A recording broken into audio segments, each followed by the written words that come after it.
Namaskar, welcome to Kalam IS. This is Vasudev Singh Bhati.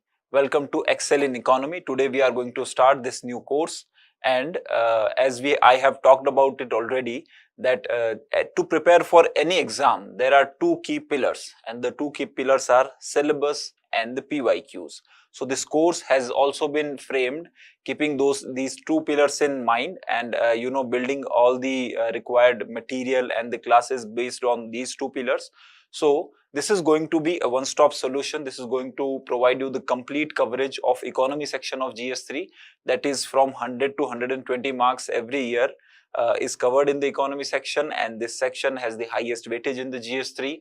And we know that GS3 is most challenging of all the 4 GS papers, because the lowest marks even of the toppers are in the GS3 only. So this course has been created to ensure that at least the economy section is taken care of, and you have all the material as well as the complete coverage of your syllabus as well as PYQs, and you do not face much challenges in the actual examination. So to start off, there are 4 paragraphs in which there are 8 paragraphs basically in which the syllabus of economy is given, and in the economy there is a section agriculture economy.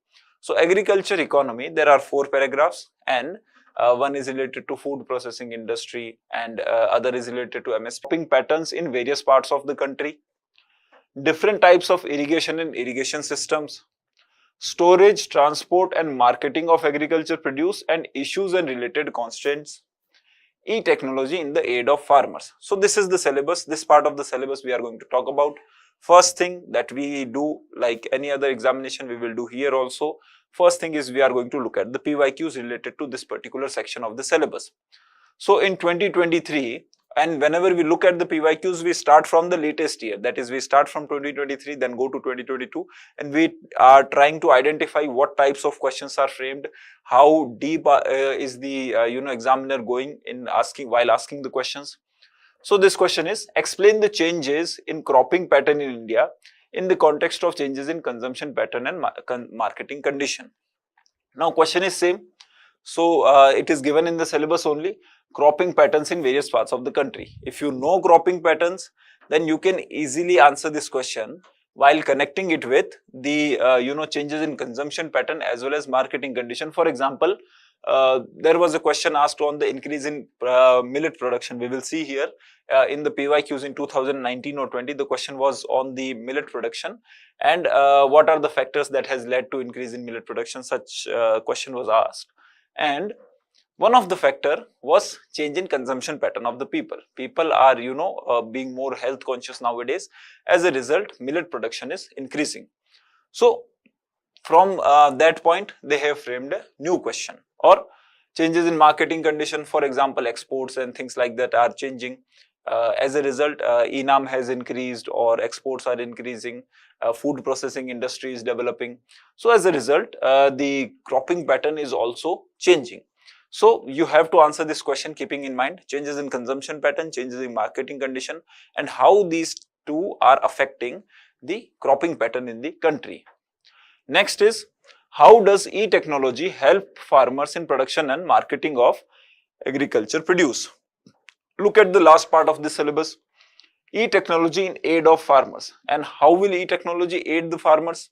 It will aid them in procurement of inputs, production of agriculture produce, and then marketing, that is selling. So this has asked about production as well as marketing of agriculture produce. So very simple question, very direct from the syllabus. Next is, what is integrated farming system? How is it helpful to small and marginal farmers in India? Now integrated farming system, it might seem like a new question, that it is not given in the syllabus. How do you ensure that, how do you prepare for such a question?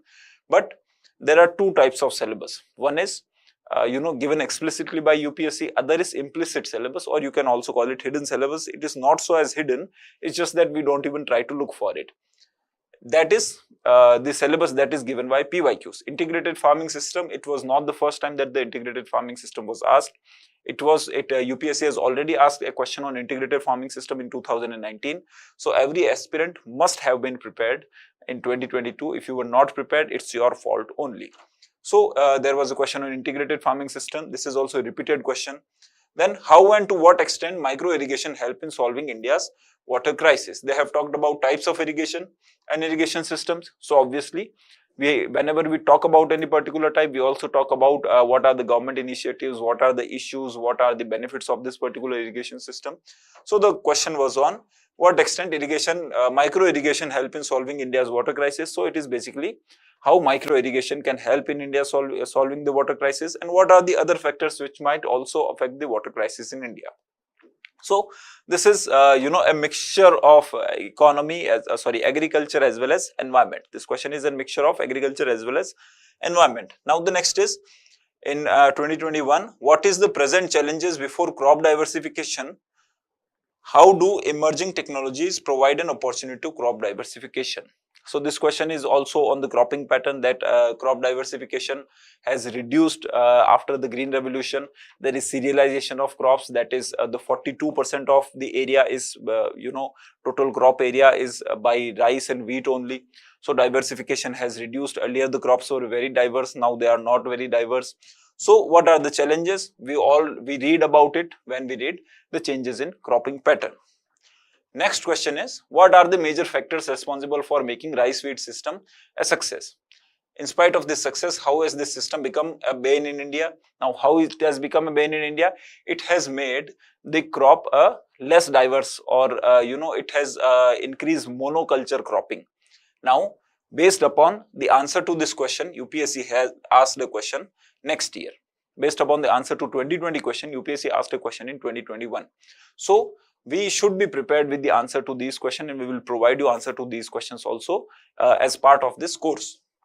Suggest measures to improve water storage and irrigation system to make it judicious use under the depleting scenario.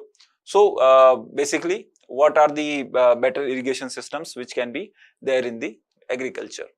Next is, how can biotechnology improve the living standard of farmers? Now, biotechnology is not directly part of agriculture, but in the science and tech part of the GS3, biotechnology is given separately topic. So we should be aware about impact of biotechnology on women, impact of biotechnology on security, on health, on education, or on agriculture. So UPSC will ask question by combining two topics, and that's what they have done here. Next is, how far is the integrated farming system helpful in sustaining agriculture production? Now in 2019, integrated farming system, it was the first time they asked about integrated farming system, but in 2022 was not the first time. You should have been prepared in the 2022. And the question is essentially the same question, that how will it help in sustaining the agriculture production? They have talked about how the integrated farming system will help the small and marginal farmers. Next is, elaborate on the impact of National Watershed Project in the increasing agriculture production from water-stressed areas. This question is upon the water. Sikkim is the first organic state in India. What are the ecological and economic benefits of organic state? Now, while we are preparing for 2024 mains, we should be, well prepared with notes on organic farming, because UPSC has already asked a question upon the organic state. So we should have the notes upon organic farming. Assess the role of National Horticulture Mission in boosting the production, productivity, and income of horticulture farms. How far has it succeeded in increasing the income of farmers? Now again, when we talk about the changes in cropping pattern, we also talk about increase in horticulture farming. And when you read horticulture farming, you also read about National Horticulture Mission. So we are going to do this in this course also. Next is, how has the emphasis on certain crops brought about changes in cropping patterns in recent past? Elaborate the emphasis on millets production and consumption. Elaborate the emphasis on certain crops. How has the emphasis on certain crops brought about changes in cropping pattern in recent past? So this again is related to rice wheat system. So you see in 2018 they asked about crops and cropping pattern and how it has affected it has increased production of certain crops, that is rice and wheat system had emerged. So answer to this question was rice and wheat system. So they asked about rice and wheat system in 2020, and after 2020, in 2023, they again asked about the changes in cropping pattern.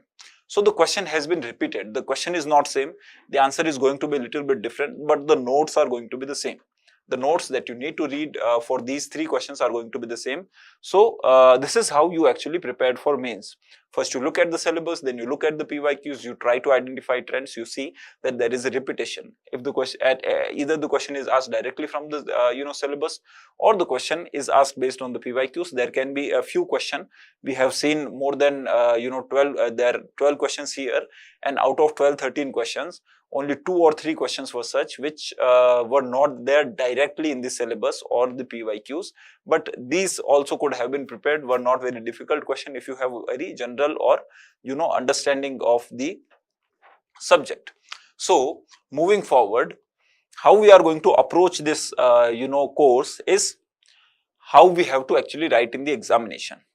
We are not going to read in detail the notes and concepts. We are not going to do that. You have already done that for your prelims preparation.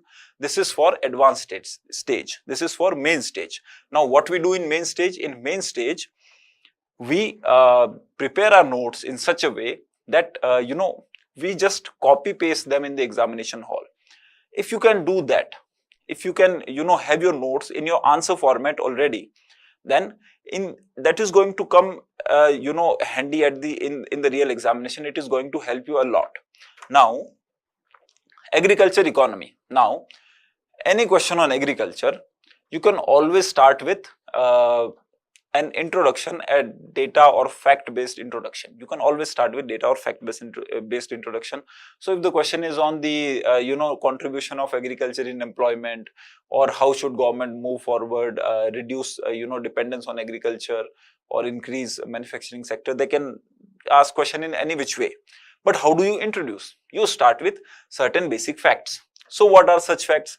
You should have these facts noted down in your notes under the heading introduction. Agriculture, you prepare separate notes, you start with agriculture, you give a subheading introduction, and you have 4 or 5 introduction ready with you. Depending upon the question, you use one of the introduction in your answer.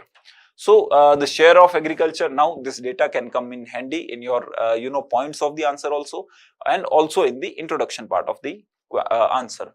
First is 17% share in GDP. So at some places you will see it as 16%, at some places 17%, at some places you will see it at 18%.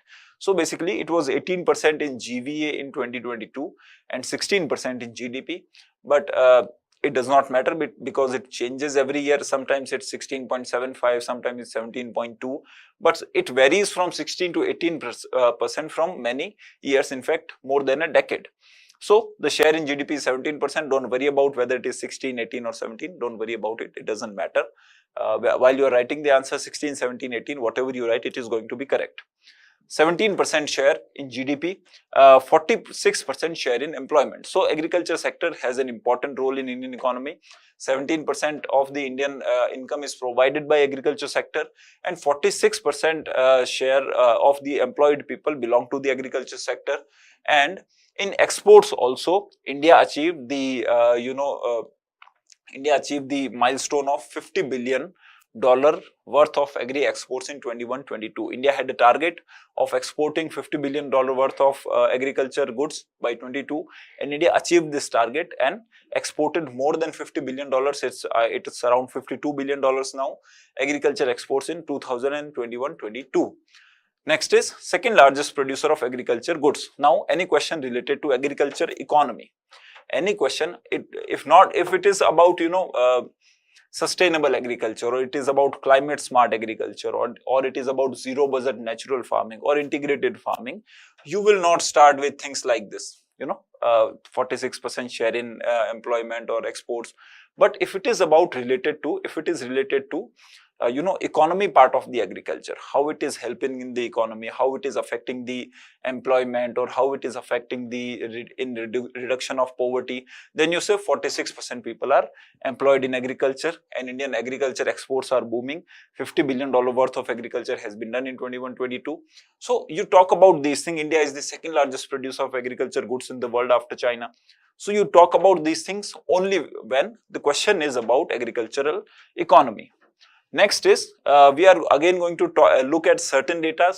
You just note them down, click a photo, or just download the PDF from our channel. Does not matter. You should have these data handy.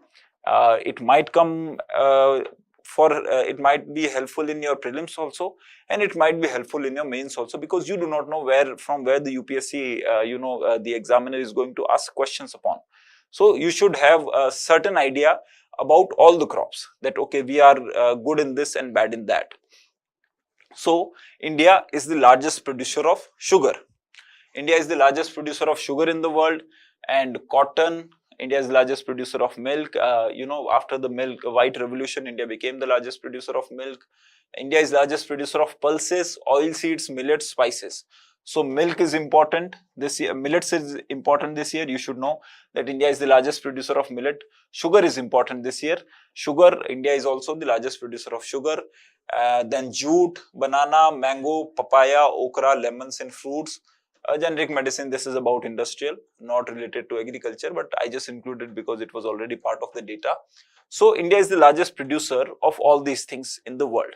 So if there is a question upon oil seeds or millets or cotton or sugar, sugar industry, anything, even it is part of GS1 also, you can always start with India is the largest producer of millets in the world, and then you continue giving your answer. So these are the India's largest production. Now India is the second largest producer of crude steel, coal, not related here. Horticulture, sugarcane, rice, fish and wheat. Now India is the second largest producer of sugarcane. Sugarcane ka largest producer is Brazil, but India is still largest producer of sugar. Why? Because they use sugarcane. Despite Brazil being the largest producer of sugarcane, they do not use all the sugarcane in producing sugar. They produce molasses and bioethanol and things like that. They produce fuel from it. India, whereas, use majority of the sugarcane in producing sugar. That is why India is the largest producer of sugar. India is the second largest producer of rice, wheat and fish. And tomato, onion and potato, tea, silk. In all these things, except sugarcane, all the goods, China is the largest producer, India is the second largest producer. India is the biggest exporter in spices and rice. UPSC has already asked a question in 2019 or 2020 prelims that India is the largest exporter of rice. So they have already asked a question upon this, so you should know about it. Next is second biggest exporter of sugar. India is the largest producer of sugar, second largest exporter of sugar in the world. Biggest importer of pulses, palm oil and vegetable oil. Now, India has a national mission on edible oil, palm oil. National mission on edible oil, palm oil. UPSC can ask a question upon national mission of edible oil. It will not going to be a detailed question upon the features or achievements of the national mission of edible oil, but just general passing reference can be made to the national mission of edible oil, and that is where you can use the data like India is the biggest importer of palm oil in the world. If you use certain such data, it is going to be a lot of help in the it will add weightage in your answer. India is the largest consumer of spices, pulses, veg oil, tea and milk. Now, again, this data is not very useful, but just have this in mind. It might come in handy while introducing the answer. For example, rice has higher area than wheat in India. Pulses have higher area than wheat in India. When we talk about production wise, then sugarcane is the largest produced crop in country. And when we talk about yield wise, sugarcane has the highest yield because sugarcane का area बहुत कम है, but production बहुत ज़्यादा है. That means yield per hectare is highest for sugarcane. So if there is a question upon sugarcane, you can always start with, or you can add this point in one of the body like positive parts of the sugarcane, that the yield of sugarcane is the highest of all the crops in the country. The yield of sugarcane is higher than rice, wheat, jute, and or any other crop for that matter. And that is as a result, the overall tonnage production of sugarcane is highest in the country. Now, there are other ways of introducing whenever there is a question on agriculture. Agriculture is the science, art and practice of cultivating plants and livestock. Initiated settlements of humans. Agriculture is the first economy. Agriculture, started commercial activities in the world. So it is the first source of wealth and economic development in the world. It has a share of 16 to 17% in GDP, 46% in employment as per Economic Survey 2023. growth rate of 4.6% annual growth rate as per the Economic Survey 2023. Now, agriculture provides employment, it provides contribution to GDP, and it also provides robustness to Indian economy. Agriculture provides robustness to Indian economy. What does it mean is that even when the COVID-19 hit, the service and manufacturing industry saw a negative growth rate, whereas the growth rate in the agriculture was positive even at that time. Now, we start with the actual answer writing part. Till now, we were just giving a brief introduction or certain data points which could be useful in different parts of your answer. Now we talk about how you to actually write the answer whenever you are writing an answer related to the agriculture section of economy. Whenever there is a question on any industry for that matter, not just agriculture, any industry in economy, you use the value chain approach. When you have the value chain approach, you can identify different parts of that industry, different parts of that value chain, and you identify positives and negatives, and very easily you can generate, more than 10 points within a span of seconds. So whenever there is a question on agriculture, try to think it in a way, try to develop the value chain approach where you identify what are the inputs, what is the processing, and what is the final output. So when you look at the input, what are the inputs which are required for agriculture? First, you need land. Okay, land is not written here as far as I remember. Yes, land is not written here. So first thing is you need land. Then you need labor. First is you need land, then you need labor. Then once you have land, once you have labor, then you need water. Water is not written here. This is an input. Then you need seeds.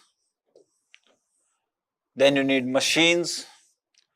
After that, you need electricity. Okay, irrigation water is written here, not an issue. So irrigation water is one of the, you need electricity, you need, fertilizer, you need manures, pesticides. So all these inputs go into the process of production while, you are producing agriculture.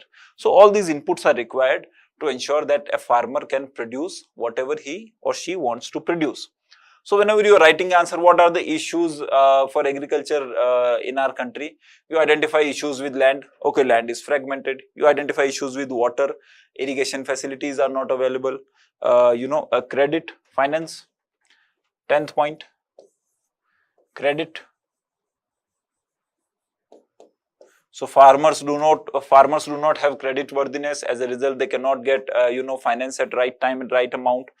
Then there is issues with fertilizers. Overuse of fertilizer is an issue. Then you look at other things, labor. Okay, the disguised unemployment is a problem, or the labor is not technically skilled.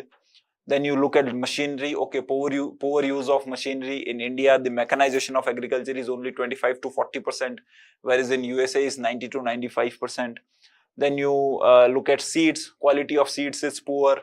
So this is how you approach while you are writing the answer. Now, it might look like a very easy approach to do. It is actually a very easy approach to do.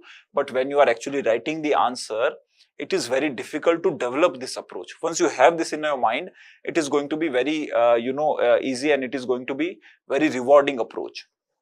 So this is how, first of all, you identify the input. Then you look at the production process. In production process, you use machinery. You use all these things while you are producing. Now, to generate more point, you look at the output. You look at once you have produced, so what to do post harvest? What to do post harvest? Post harvest, you would require first cutting. Second thing that you would require is storage. Then you would require transportation. Then you would require processing.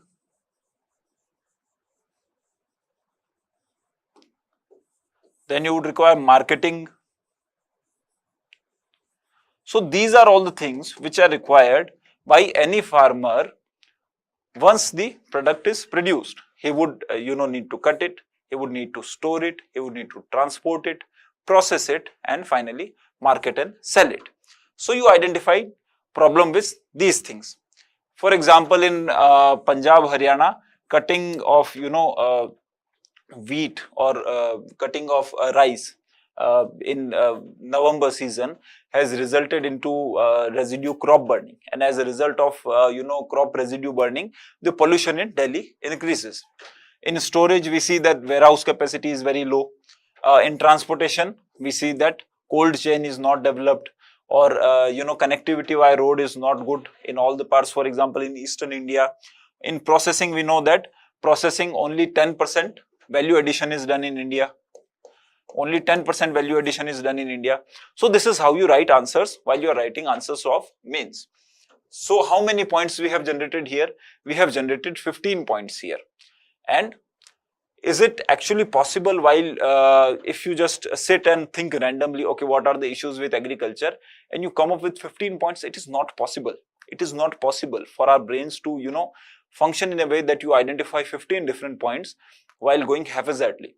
But if you have an approach already in your mind that whenever there is a question on agriculture, I will first think about input, then I will think about output, and whatever the question is about, whether it is about good, bad, government initiatives, way forward, any part of the question, I will have this framework in my mind and I will use this framework for generating points. And once you have generated these points, it is going to be very helpful, it is going to be very rewarding. Now we move forward. So this is not just for agriculture, it can be used in any industry. For example, food processing industry is already part of agriculture.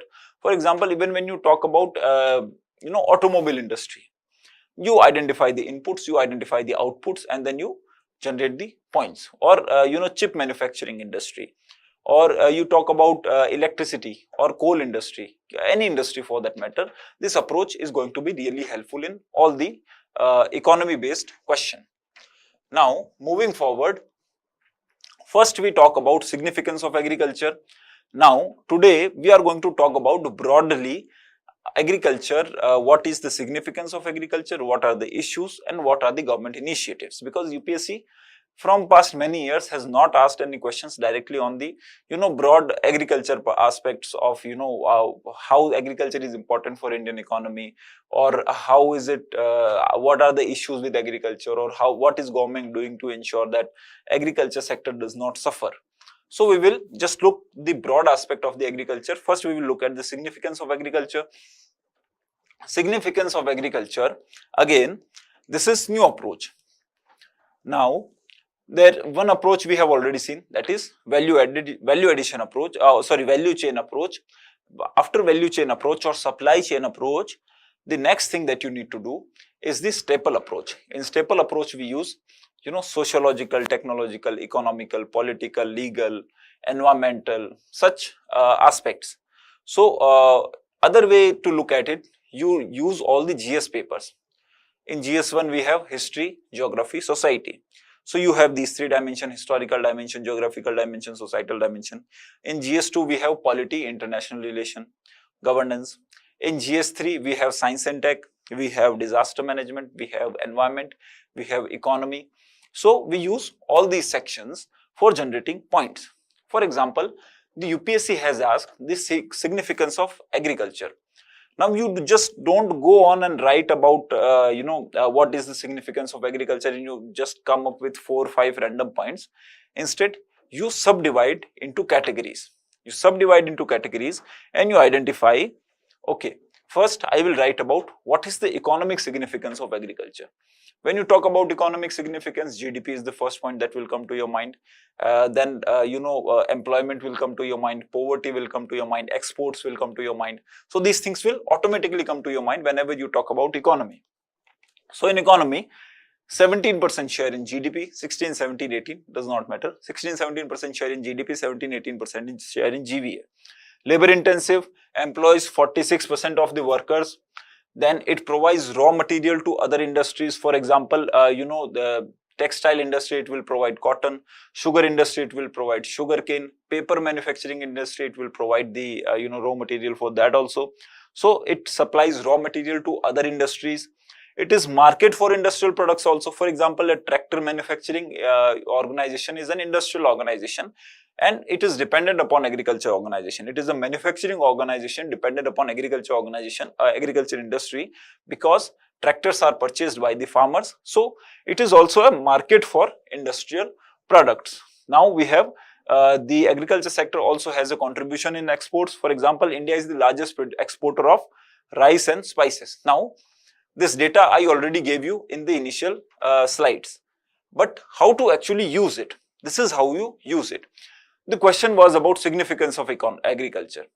So you write about economic significance of agriculture. In economic significance, one point come to your mind. What about the exports?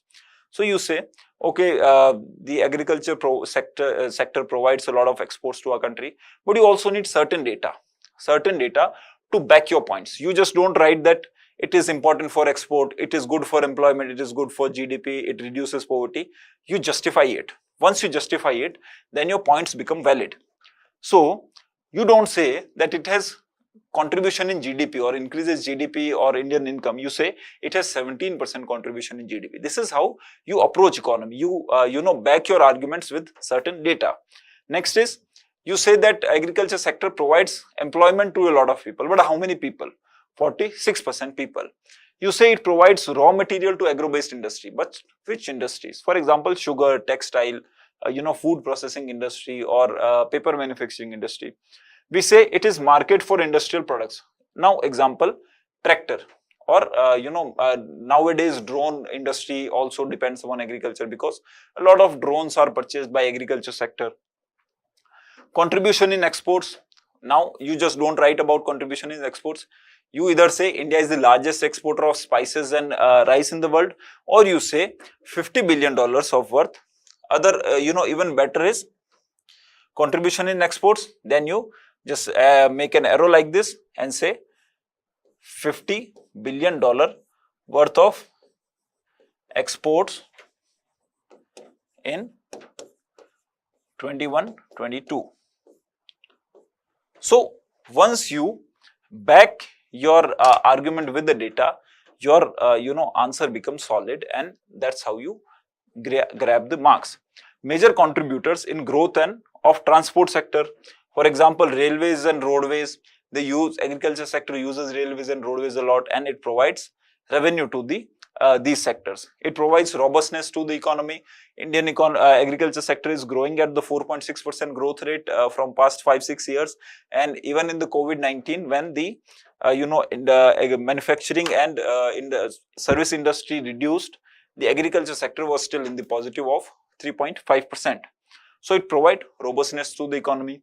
Now, once you have done with the economic, you look at the social angle. What is social angle? In social, we talk about health, education, nutrition. We talk about all these things.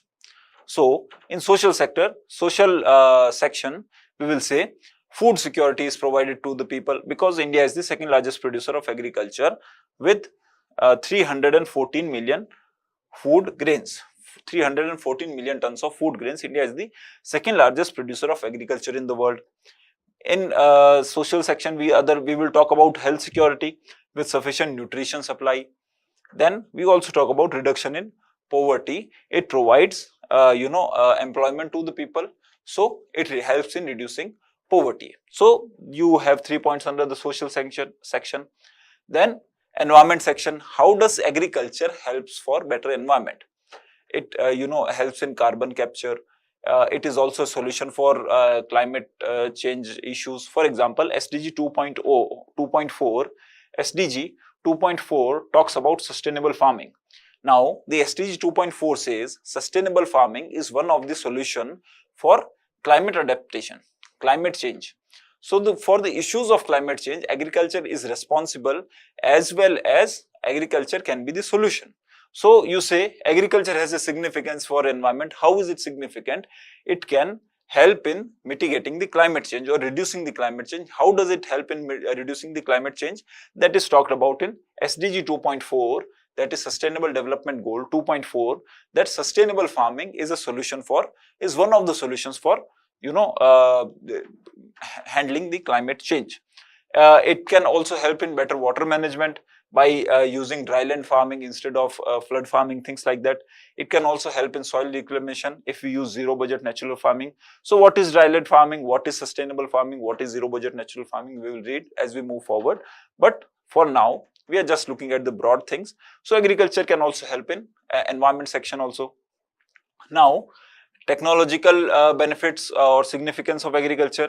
For example, biotechnology developed due to research in GM crops. Now, GM crops was one of the biggest section of biotechnology in the world, and as a result, biotechnology as a science developed. Next, international agriculture also helps in better international relations.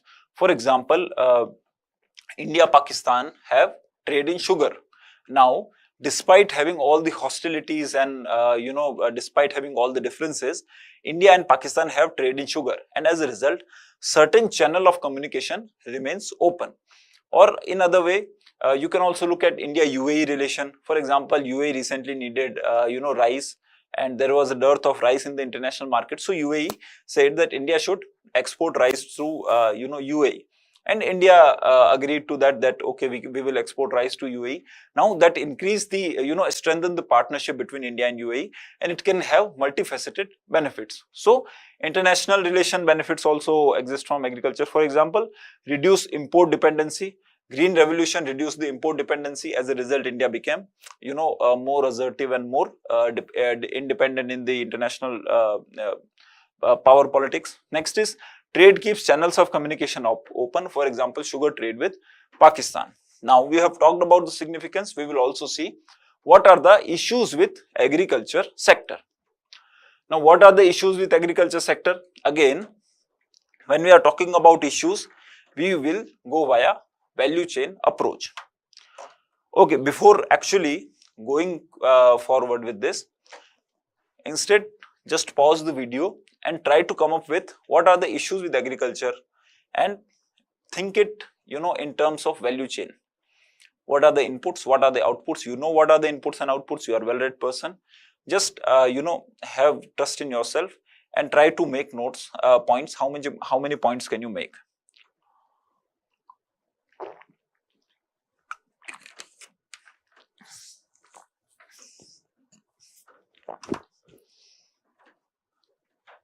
So, now we will move forward and you see how actually this value chain approach is really helpful in generating more points while you are writing the answer. First thing that the farmers need is the land. Now, the land, what is the problem with land? That the land is small and fragmented land. Now, I can't just write that there are no small and fragmented land holding. I will have to back it up. So I will say 86% farmers in India have less than 2 hectares of land. 86% farmers in India have less than 2 hectares of land. Now, this argument that, one of the issues with agriculture sector is small and fragmented land holding becomes more valid and it has more weightage. Next is monsoon dependent due to poor irrigation. Now, what was the second thing? Second thing was water. Irrigation facilities are poor. 60% of agriculture in India is rain-fed. Now, for rain-fed agriculture, you will see different data. Some data will say India has 50% agriculture under rain-fed. Some will say it is around 65%. Different bodies have given different, data for that. You can very safely use 60%, not an issue. It does not make much difference in the real examination because the examiner does not have time to, identify every fact and figure that you give. But that should not be something which is random. This should not be something which is unbelievable. For example, when I say 90% agriculture in India is rain-fed, now that is, absurd. Around 50 to 60%, that is okay. So, Monsoon dependent due to poor irrigation infrastructure, that is the issue with agriculture sector. Soil degradation due to overuse of fertilizers. Next is poor mechanization, 25% in India compared to 95% in USA. This is actually how you write in the real examination. You don't write that Indian agriculture has poor or low mechanization as compared to USA, as India has only 25% of the farms using mechanization, whereas in USA 95% farms are using machines. You don't write like this in the real examination or while you are writing the answer, because there is a dearth of time and you need to write in less words in more crisp way. What do you write? Poor mechanization, hashtag, not hashtag, just hyphen, semicolon, 25% in India compared to 95% in USA. Next is low productivity. So how do you say low productivity? Wheat yield in India is 3.5 ton per hectare. In China, it is 5.7 ton per hectare. Then you say the pest and what we are actually doing. First, we talked about inputs, 4 points from the inputs. Then we talk about what are the issues that the agriculture sector faces while they are producing. So overall productivity is low while they are producing. Pest and disease attack also happen. For example, in 2020 we saw the locust attacks. Lack of market intelligence, they do not know what goods to produce, which crop to produce. So as a result, sometimes there is a glut production, sometimes there is a dearth of production.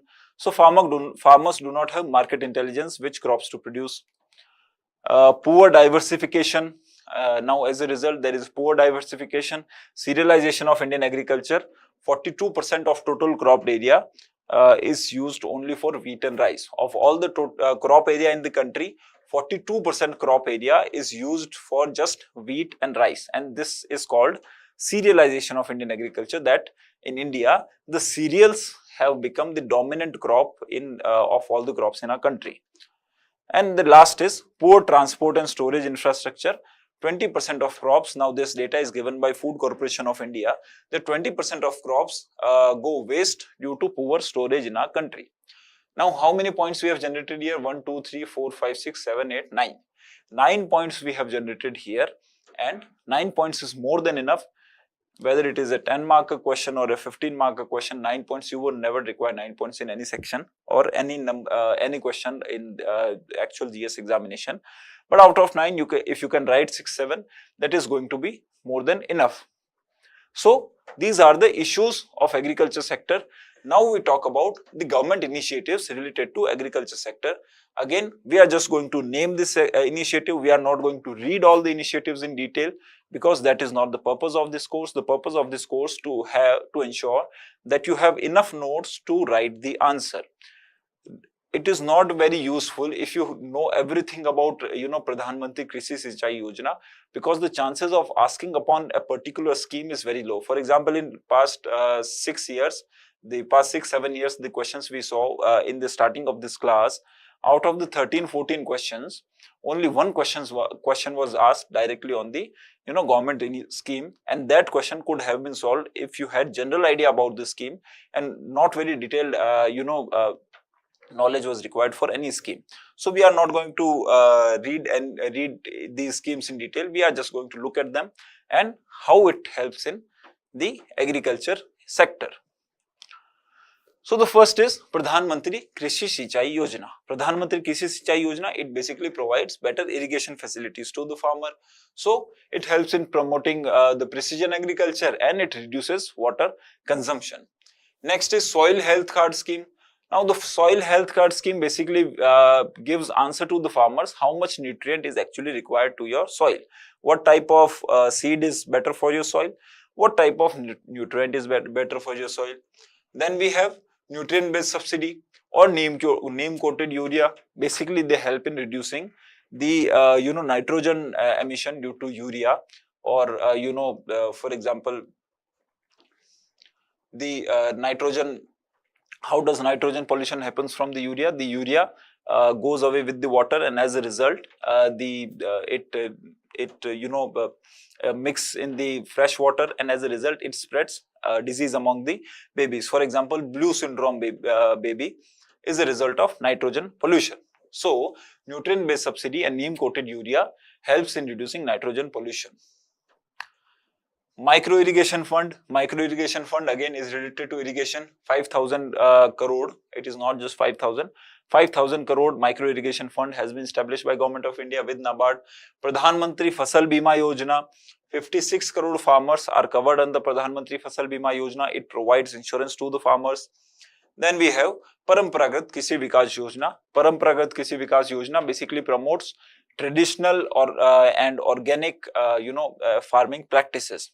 So Parampragat Krishi Vikas Yojana also tries to reduce the environmental impacts of the agriculture and make agriculture more sustainable and achieve the SDG 2.4. ENAM, National Agriculture Mission. National Agriculture Mission is basically a trading platform for all the farmers in India, where if I am sitting in Rajasthan, I can sell my farm produce to a Tamil Nadu buyer by using ENAM. So these are all the government initiatives. For example, organic farming certification by the Ministry of Agriculture and Farmers Welfare. So these are all the initiatives by the Government of India to ensure that the agriculture sector remains sustainable and profitable in the future also. Basically, to help the agriculture sector, these are the government initiatives. These are more than enough for any answer to write in UPSC. You look at the question, you look at the answer. Don't try to mug up every scheme, every detail of the scheme. Don't try to mug up more than what you can, more than what your brain can handle. Only try to use these schemes to add value to your answer. Now, the last thing that we are going to look at is the major crops and cropping pattern. Here we will look at what are the 3 seasons of the crops, what are the types of crops, and certain maps just to give you a glimpse of how to prepare notes for your mains preparation. So the food grain production in India is 315 million tons. It can be used in some of the for introducing some of your questions. Next is 86% farmers are small and marginal farmers having less than 2 hectares of average land. Then we have 60% of area is rain-fed area, and food crops, 66% of total crop area is acquired by food crops. In that also 42% is under wheat and rice system. Now wheat and rice system, this data 42% of total crop area is under rice and wheat. This could have been used in the 2023 changes in consumption and production pattern in the change in consumption and marketing of the crop and cropping patterns. It could have been used in the 2020 question of recent rice and wheat system. It could have also been used in the 2018 question on the changes in the cropping pattern. So this one data could have been used in several questions in different years. This is how you actually use the data. You do not need to have a list of different data for every point in the answer, but you have certain data and you know how to use this data in different parts of the or different types of the questions. Now, there are 3 crop seasons. One is Kharif, Rabi and Zaid. In Kharif is basically a monsoon based crop season, and this is the oldest, or you can say the biggest crop season in India. But nowadays Rabi production has increased more than Kharif because monsoon has become more erratic, and the Rabi crops faces a uniform flow of water by irrigation facilities. So irrigation facilities have improved and monsoon has also become more erratic. As a result, the Kharif production is today less than the Rabi production. Traditionally, Kharif was always more than Rabi. Kharif production is basically monsoon production, monsoon crops. The season is from June, July to October, and the crops which are produced in Kharif are rice, maize, jawar, bajra, soyabean, cotton, groundnut, jute, urad dal. So you should have certain idea about which crops are produced in Kharif season. Then we have Rabi. Rabi is winter season, and winter crops are produced from October to February. For example, wheat, barley, gram, peas, mustard. Now, if you find it difficult to remember which crop is produced in which season, try to remember what is it that you consume in which season. For example, if you consume bajra in winters, or makka in winters. For example, jawar, bajra, rice, jawar, bajra, maize, these things we always consume in winters. Now we consume in winters, that means it must have been produced in the previous, just the previous season. So it was produced in Kharif and consumed in Rabi period, that is in winters. When we actually get fresh wheat, we get fresh wheat in the summers. How do we get fresh wheat in the summers? Because these are produced in the winters. Now once they are produced in the winters, then we get in the summers. And then we have summer crops, for example, watermelon, muskmelon, cucumber, vegetable. Now these crops are basically Zayed crops: watermelon, muskmelon, cucumber, vegetables, fodder crops, etc. So these are the three main seasons. Just for the reference, if UPSC ever asks, you should have certain understanding what are the crop seasons, what are the crops which are produced in these seasons, so you can frame your answer accordingly. Next is major crops. What are the types of crops and their meaning, as well as crops in that particular type. So the first type is food grains. In the food grains are basically what we consume. So there is wheat, rice, maize, millets, pulse, oilseeds. These are all part of food grains. Next is commercial crops. Commercial crops are produced for the purpose of sale, either in new forms or semi-processed form. So commercial crop is not produced directly for the consumption. For example, cotton, jute, sugarcane, tobacco and oilseed. Sugarcane is not produced for consumption. It is produced to sell it to the sugar mills. So cotton, jute, sugar, these are commercial crops. Then we have plantation crops. Plantation crops are basically, these are these are not sown every year. Once you have a tea plantation, it will give you return for 70, 80, 100 years. So these are plantation crops. Tea, coffee, coconut and rubber, these are plantation crops. Then we have horticulture. Horticulture is basically fruits and vegetable. Whatever plants which will give you fruits and vegetables are part of horticulture crops. Now we will look at certain maps, and you should have such maps in your notes to ensure that your answer is more visual in nature. You should have practice of drawing map on the examination on the sheet in 10 to 20 seconds. 20 seconds is more than enough. So you should be able to draw map in 20 seconds, and you should have certain idea about the major crops where these crops are produced. For example, if UPSC asked about rice, so you draw a map like this. You draw a line here, and then you draw a line here, and once you draw a line here, and you shade this area and say this is the area where rice is produced. Basically the whole coast of India. Then there is a belt from Bihar, UP to Punjab, and then there is Northeast India. So all this India is the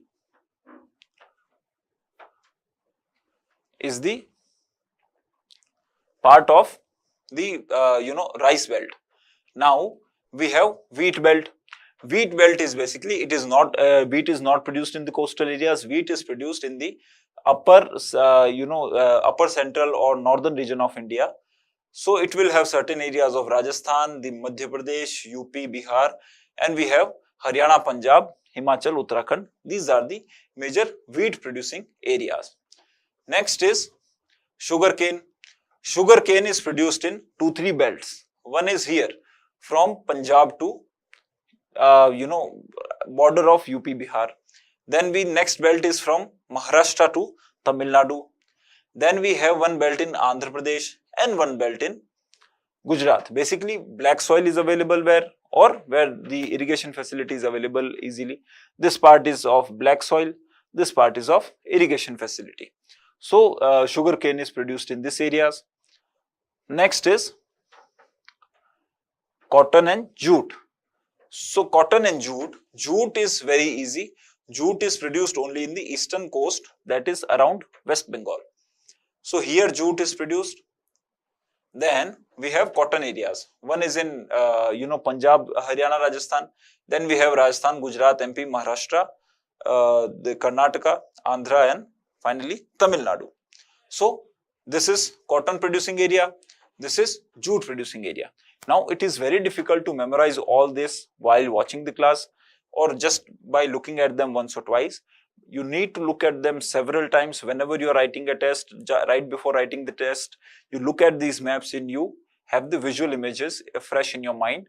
And once you have drawn the map and have this map drawn by your hand on the paper, just by looking at the screenshots or just by looking at the PowerPoint presentation is not going to help you in the real examination, because in the real examination you have to drop the map.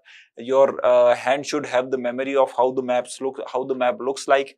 So prepare, have practice of drawing the map and drawing the areas in the map, how to shade the area.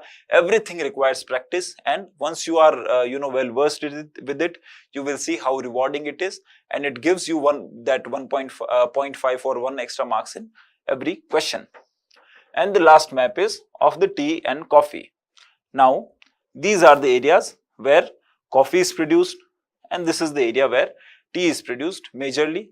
Now tea is also produced in little bit in Uttarakhand. We have tea production in Odisha also, and we have tea production in Tripura also. So these are the large areas where tea and coffee are produced. Now these are given just for your reference. You take your screenshot right now, but you have to draw these maps in your notes also, and you should have the practice of drawing the map and identifying the region of a particular crop and shading it in less than 40 to 50 seconds. Less than 40 seconds, you should be able to draw the map, you should be able to shade the region, you should be able to label it and identify the region and shade it. So this is all. This requires a lot of practice, nothing new. You have heard it from the toppers also, but not many people actually do it. Those who do it know what are the advantages of actually doing it. So we will meet you in the next class. Thank you very much. Thank you.